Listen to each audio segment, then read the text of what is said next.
Hello and welcome to our reaction of Class episodes 1 and 2. Woo! My god, they were amazing. Whoa. So, like, Class, we were I'm not really excited. The hype started coming when the trailers started coming out, but my god, they even delivered higher than I expected. Yeah, and I'd say generally, I have higher regard for episode 2 than episode 1, because I have several issues with episode 1, but I say overall, yeah, it's pretty good. Damn good for, first few episodes. It's usually quite wobbly, but I mean, episode 1, it was great. I mean, the best thing was characters were kind of realistic. It was good. It was good stuff, really. Altogether, good CG, really good directing. Really good directing, great. Oh yeah, I liked a lot of the lighting. Yeah, it was really good. Obviously, our thoughts on them being pyrovillains were wrong. Shadowkin? I mean, they should have made them related somehow. I mean, I'm not saying the fact that they weren't is a good or bad thing, but they look exactly like them. Yeah. I mean, exactly like them. There was no point at okay, get to use their shadowy things. Fine, just make them a subspecies or something. Connect it somehow, because they those are so obviously the same designs. Yeah, so it was good. It was well paced. The Doctor didn't, flood it. It was very much still. Well, no, I'd almost argue that he was a little underdone. He just sort of appeared, waved his sort of screwdriver about, and wandered off. Yeah, I would say that, but then it's kind of.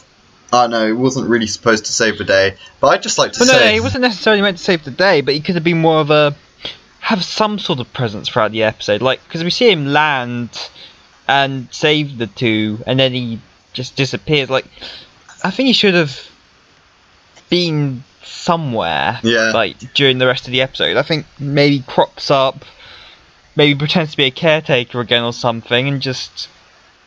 Yeah. And then just appears a bit later. But yeah, it was cool that he was in his original costume for Blue Velvet 1. But yeah, talking about Class, because that's more what it's about rather than the Doctor. So it was good. I mean, it was a nice setup showing all the classroom, and what I liked was Miss Quill couldn't use her gun. That was a really good thing, because she's supposed to be the most badass, but then for her to not be able to use weapons, it's a really good kind of hold back on a character so she doesn't always dominate it. It allows the kids to come in. But I would just like to say, poor Ram. Poor Ram. Yeah. I mean, I think we'll get into it once we cover a little bit more of episode 2, but I mean, yeah, poor guy. I mean, he doesn't really get a lot to do in the first episode, in all fairness. I mean, we play him. He smacks a couple of books, plays a little football, and then his girlfriend dies. Yeah. That was so out of nowhere. I was thinking at that point, okay, this is quite tame though. Where's the gore? Oh god! It was literally as I was thinking it, and then it came in out of nowhere. I did not see that coming. I really did not see that coming, and I just that was an oh my god moment when I actually shouted that out loud, because it was a good jump scare, and then when his leg got cut off, what? I have to say, I think we should have seen a bit more of the girlfriend before she got offed. Yes, true, but then I think this is setting up so Tanya and Ram can have a thing. That's where I think they're going with it. But possibly. I mean, Vivian, the actress, does great as Tanya, but the problem is she just doesn't look 14. What she's supposed to be. That's not my only problem I have with her. She's really kind of serves as moral support for Ram, and so far that's pretty much all we've seen her do. I'm pretty sure in episode 3 she's going to get a bit more, because obviously, as we saw in the Next Time trailer, her dad's corpse is in it. So I guess I think that will be more Tanya's story, because I mean the last two have kind of been a bit more focused on Ram, I'd say. Well, no, the first episode wasn't. As I said, he was just sort of there in the background. The focus on episode 1 was more on April and Charlie. I really liked Charlie, actually. I thought it was good, and the way that he was gay wasn't forced. It felt right, really. Yeah. the way it was done. And yeah, I was always worried that they were going to overforce the politically correctness, every background. And it's good that they're doing that, but I was worried it would be too much. But they just got it so right, Patrick. Yeah, too much at the. Yeah, I can kind of see what you mean. Patrick Ness just got it so kind of realistic that it felt just right. It wasn't forced like so many other things try and force it in these days. It felt real, and they were saying real things. And it was just good, and the aliens and how they acted, and it was very, very, very well acted, I'd say. I mean, some lines were amiss here and there. Yeah. Can't hit every line. To be honest, the dialogue, at least in episode 1, I think the dialogue was a little more hit or miss. I mean, we'll talk about episode 2, but I think that kind of stepped out in that regard. But the dialogue, sometimes it felt really realistic and really good. Other times it... bit odd. They just said a few throwaway lines which didn't necessarily go anywhere. One example was that that huge speech in the trailer. That was just sort of stood up, shouted at Miss nothing, Quill's and then thing. wandered out. I thought that. Yeah, and then she's just like run. There's like no point to it. Like maybe if she was facing them, that would have made more sense. But it was just like in the middle of the hallway. She just stands up, says it, and runs out. But yeah, so we kind of start with all the shadow movements, and they're really good. They were very, very well done. Very, very well done indeed. Like they were creepy, how they like moved around, especially when April was doing the prom thing on the ground, and then like the shadow moved out from around and then came in front of her and then disappeared when she looked. It was very, very well done. Yes. Really creepy. One weird cut was when the shadow was on Tanya's wall. It became a thing, and then suddenly she had a lamp and was fighting it. That was a weird cut, but I'd say that was probably the only weird one out there. There was another really weird cut. I just don't remember where it was though, but there was one where I was like, oh come on. Episode 1 had, weirder cuts. Episode 2 flowed better through editing.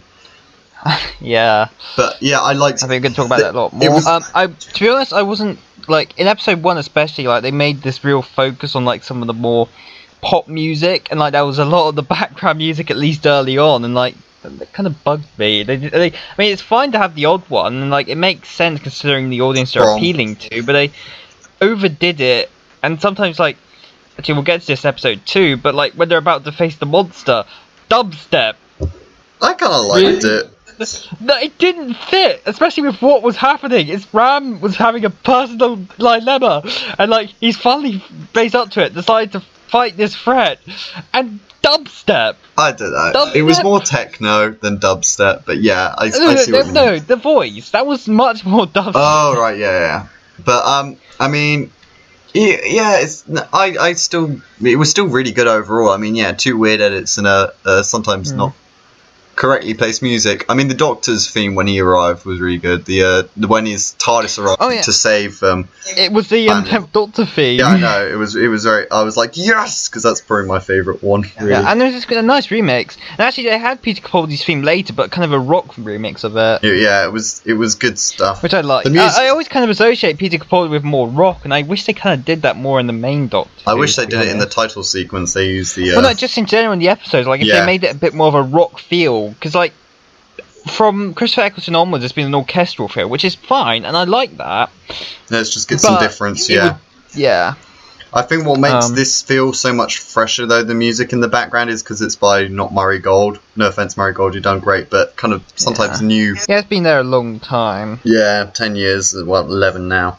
Yeah. One of my bigger issues with episode 1 is that, to be honest, the trailer gave a big chunk of it away. But most of it tied together the pieces. Yeah. But some things, of course, you can only get when you watch the episode. But a lot of the main points and a lot of the big scenes were at least shown a bit. Yeah. In the trailers, I think it gave away a bit too much of this episode. Like this though. Yes, they showed a lot of episode 1, but that means they showed barely any of the later episodes. Which is true, and we can find that in episode 2. One thing I've noticed, though, so the title sequence I love the colours, it's very, very different. But you actually see, so they show, first they show the shadow creature, then they show the dragon, then they show kind of a rooty thing. So kind of throughout it, you can actually see all the villains that are coming up. One is obviously going to have something in the hand, that kind of vortex, or something to do with a hand. That's all I can really tell so far. From what, but I really like it because when it shows April, then it shows a heart, which obviously her heart is connected to the king, which I quite like. That she couldn't, kill herself. Yeah. He can't kill her. I mean, yeah. No, I did like that. I liked it when they like kind how of she was connected. strong when she was about to kill herself. In fact, I just did enjoy April. Like, I think, with the possible exception of Miss Quill, though, there was a moment in the episode 2 which bugged me a little bit, but actually, I think, and Ram actually, but April's one of my favourites. I think April, yeah. So far, I relate to April the most. I mean, I quite like Tanya, but I'd like to see more of her. Yeah, as I said, she's still not just being just kind of an extension of Ram, really. I did really like her final line in the episode 1 going, "So does this mean we're friends?" Like, I was like, oh.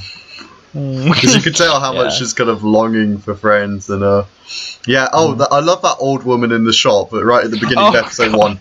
That was actually the costume designer for Tom Baker's costume. The one we met at the 50th. Yes. It was her. And the one the one who complimented your costume. That was her. I'm gonna put it on screen now. That picture of me with the scarf. The one who complimented me on my costume. Yeah. So that was her. But yeah, it was just really good. A really good flow. Once I started watching, I didn't want to look away, kind of thing. Like sometimes I go on my phone and check something quickly, but I didn't pick up my phone at all. Really, once the kind of first 5 minutes ago, I was like, all right. It's good stuff. It's keeping me captivated. I mean, I think it was the right thing to make Ram lose his leg. Yeah, and it led into some good possibilities for episode 2. It certainly did. I think his dad was well played, and I'm kind of glad he told his dad, because I mean it's quite realistic, really. You wouldn't hide like you've got a prosthetic leg. Well, you can't hide that for too long. I liked how his dad actually kind of supported him, and that was nice. Yeah, I mean, each parent had a different reaction to what was happening, Yeah, and obviously April has daddy issues because she hung up, but she didn't even pick up the phone for him at the end, so it's like everybody has daddy. Well, no, the two girls have kind of daddy issues-ish. Tanya's is dead. April's is obviously a waste of space. But yeah, so let's just talk about Miss Quill and Charlie. As they're kind of, the special. Now, they had... Episode 1 was funnier. The two ones which made me laugh out loud was one when the headmaster entered the room and she went, "Leave, we are decorating." Yeah. That was really funny. And the other one was, "Oh, do you actually look like humans?" And then it kind of cut to them in alien form. Yeah, and they're like, no. That made me laugh so hard. Like a full, hearty laugh. That was a really good moment, and that's when a bit less so. But I enjoyed Peter Capaldi's line of darts being the best sport. Oh yeah. God. No, actually, I quite like his media studies one. Those exams are gonna be harder than anything you face it, except media studies. What a diss! But it was good stuff. I was a bit. I think that Capaldi might be in the final episode, right at the end. But I think there were more shots in the trailer than there were in this episode. But yeah, we'll see. I just and think him in a different costume with the what was it, the blue screwdriver? Or was it? Yeah, see, there was green and blue on the screwdriver. What was that about? It doesn't just stay at the conventions of the screwdrivers. Yeah. Wants to look how it likes Nick. It has its own independent thoughts and feelings. It's it can do what it likes. It's strong green and blue. They don't need no doctor. Strong green and blue. I don't need no doctor to do what I want. But yeah, so Ed Bazalgette, I think is how you pronounce it. He directed episodes 1, 2, and is gonna be the director for episode 3. He was really good. I mean, I loved I love just the style that he did. The following shots, the camera how he shot all the gory moments were really good. It was good stuff. Well, I've been saying that since the initial trailer, but the lighting in Class is wonderful. As opposed to say a standard episode of Doctor Who, they put a lot of emphasis on the lighting and how these corridors are, how the light's coming in and how some of it will look a bit more creepy and how to emphasise certain areas of the light. You know, Yeah. it's really.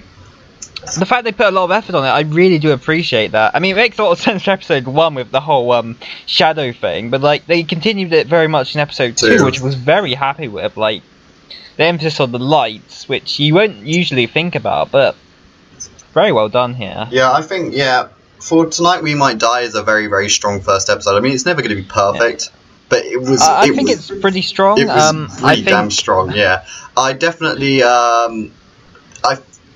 It was funnier than episode 2. Definitely, it was a bit more light-hearted. The Doctor. It was a bit underused. Yeah. I really liked. Oh no, the other funny bit was when Tanya turned on the lights to like make them run away, and then it was just this really high shot of everybody kind of just looking around like. And then the Doctor obviously up the voltage. Yeah. But that made me laugh as well. But the CG is really good in this. Really good CG stuff.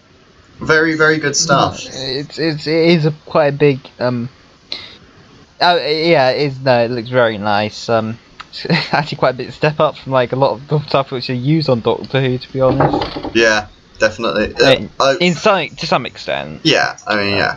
But I like Catherine Kelly as Miss Quill quite a lot, really. Especially when she was looking at cat photos. Oh, yeah. I mean, she kind of had this cold personality to her, but, you know. Yeah, and I just like it. And then she's Miss Quill because the Quill, rebellion group. It was well thought out, really. And I quite like the idea of their planet in school uniform. That was all the school uniform parts. Yeah, that was weird. Why were they all in school Because they are a race of learning, and I just liked it. It was true, it was but nice. why would they be in school uniform? Well, I don't know, but that's that planet, and I liked how the Doctor saved it, and it made sense, last of the species kind of saving thing. But why didn't he stop it to start with? God damn it, Doctor! I actually initially thought with the different theme that they almost were gonna have like the implication that it was a different Doctor that came to save them, but they kind of knocked that out. Yeah, the problem is they would have had to do all the explaining. Oh, it's a different face, blah blah blah. Yeah, it would have taken up a bit too much time. But yeah, I mean, you can just throw away line about it. But yeah, I'd say it's pretty good. And then they even showed the coach in episode 1 as well. So then episode 2, it's good.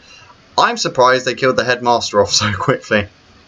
For episode 2, yeah, I was like, what? I was almost expecting to be spat back out with the tattoo as well or something. Yeah. Initially, when the episode didn't quite.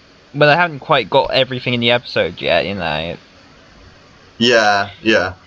It was just very quick, and he was the one who spoke to Jenna Coleman and everything. Said, "Oh, he's dead." But wasn't he actually in like another scene in the trailers where he was running along the corridor? No, that was the robot guy who we fought. Yeah.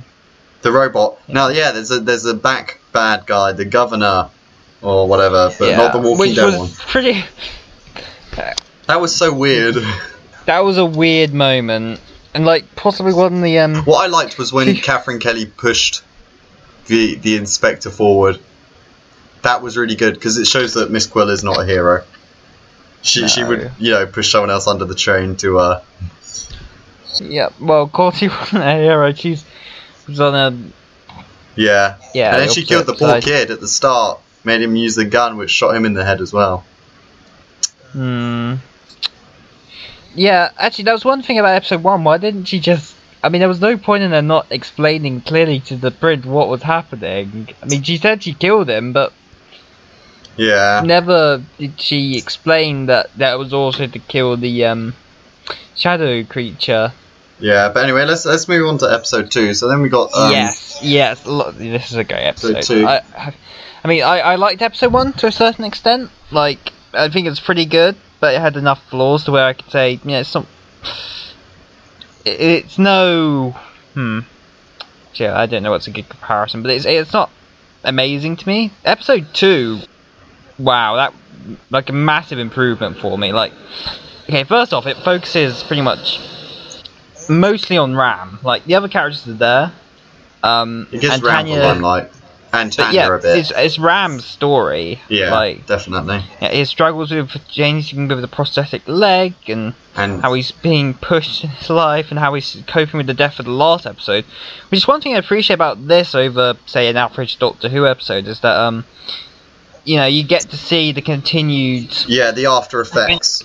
Yeah, because in Doctor Who they just leave at the end of every story. And you never see which works, yeah. but like you never get to see what happens afterwards. Definitely. And I'd say it was really good how, he thought when he saw the body of the other coach, he thought it was just post, traumatic stress, after seeing his girlfriend die. That is a fair judgment. And I liked it every time that, he saw another death, he kept seeing his girlfriend's one over and over again. I liked how they actually showed a picture of him and her hanging out at the London Eye. It showed that they actually had been together a while, so it was actually a bigger kind of hit.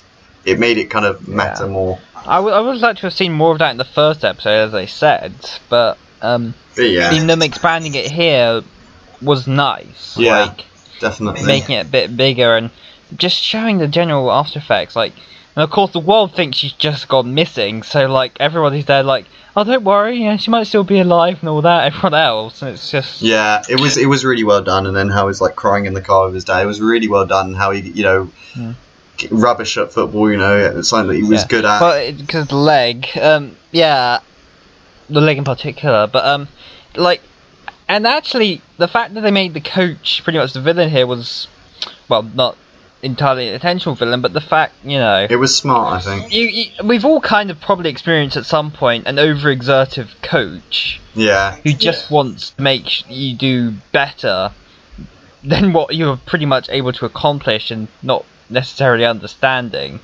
I know I have. Becoming a bit of a bully, yeah. Yeah. It was good, and it was, I think, well timed, but, yeah, so the dragon was really good, animation and everything. It was, but they didn't really do anything. Most of the thing about the dragon just kind of cropped up at the end, right when they were defeating it. Yeah. Because there were just things eating things, and then, here's all this stuff, and then it's over. But that's fine. It was still good. It wasn't the focus. It was a background element. Which also makes the mystical robot thing even more in the background than that. Yeah, that's obviously setting up for later on in the...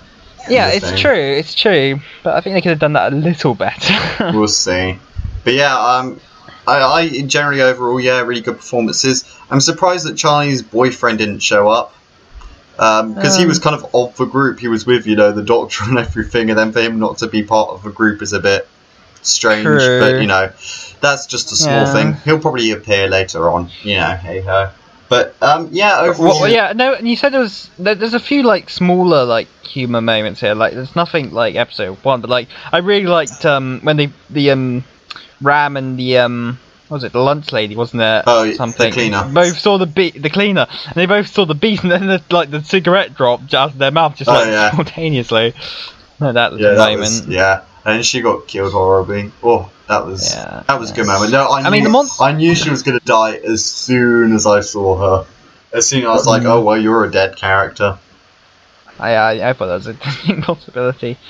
You mentioned monster design briefly. I think this monster is a bit goofy, the dragon. But I don't think it needed to be anything too terrifying. I mean, when you saw its claws digging into the headmaster's face, that was a bit terrifying. No, it's more of his actions that made it a threat rather than what it actually looked like. Because, but then you could say that it was about a bit many silly. Animals. True. True. Like a stingray is bloody dangerous. But its tail, stab right through a human body easily and pierce, a lung or anything. And you don't have to look dangerous to be dangerous. There you go. Yeah. But I mean, yeah. I'd also say the coach's kind of backstory, I guess, at the end was quite an understandable thing. Someone who just wanted, who wasn't respected, who wasn't... To become, then when you suddenly can become respected because you got dragon blood through you. I just want to know how they kind of merged. What was that? How does that happen? Jumped into his arm. Yeah, I don't know, it's kind of odd, but hey ho, that's what you do. Maybe it was a domestic violence case, and the female dragon was like, nah, I don't want to be with you no more. So yeah, but yeah, I think it was really dark that Ram kind of basically said, "Turn this guy into a chair." Yeah, that was dark, and it was like, "Hey, this guy took me from the first team.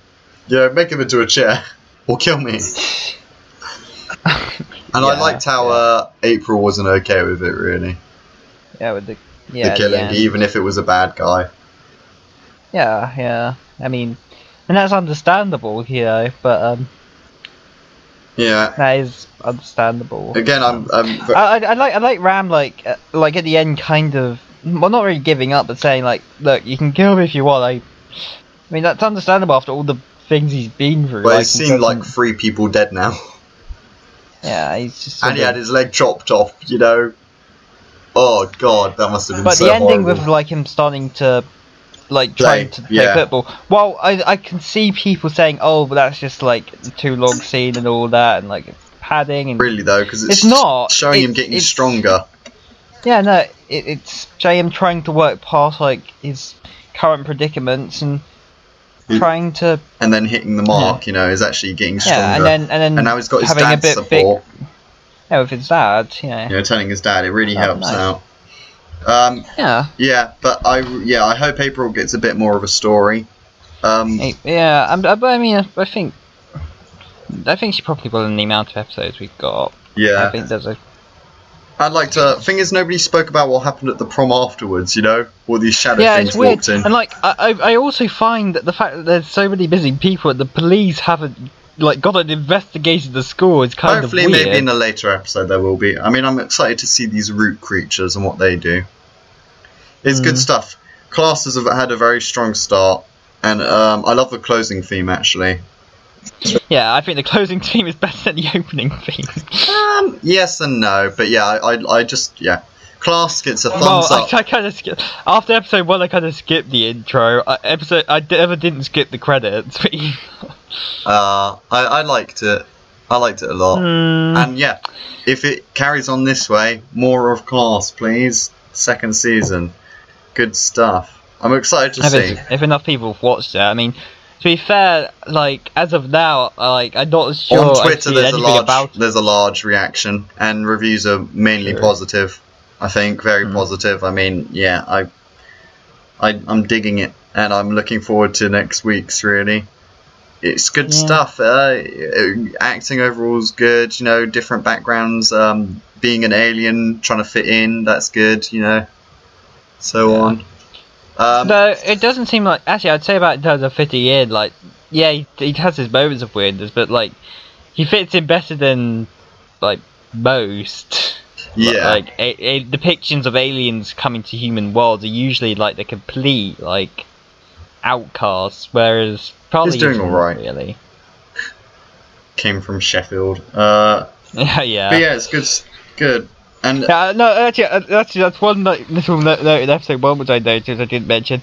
And he was talking about his planet. It's like, oh, it was paradise, so not Sheffield.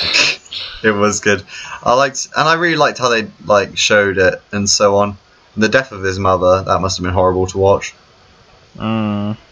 And yeah, it was really good, and it got the dark and the humour right. It was all at the right time, especially the girlfriend's death. I think that's probably the best moment for out of nowhereness. That was the best moment. Yeah, as of surprises. I mean, as I said, I think we should have seen more of her, but yeah. Oh well, I look forward to the roots.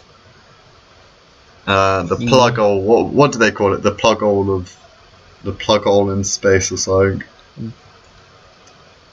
Butthole. It wasn't butthole. It was. Was it butthole? That's why they said we're not calling it that. Well, yeah. I love it. The butthole in space and roots come out of it.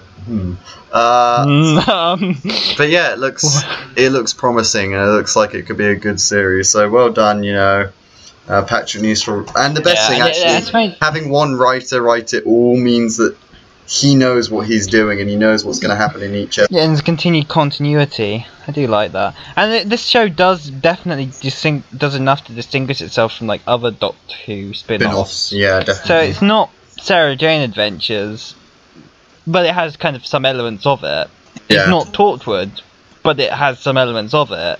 It's not Doctor Who, but it has a few elements of. Yeah, it kind of combines like a lot of different elements from all these kind of shows of the past and creates something very much on its own. Like, yeah, it's good stuff. Good stuff. Okay, yeah. Well, let us know what you thought of Class down below in the comment section, guys. We really loved it, and we look forward to next week's, where hopefully we'll get a reaction video relatively quickly out. And yeah, let us know what you think below, and we'll see you next time. Bye!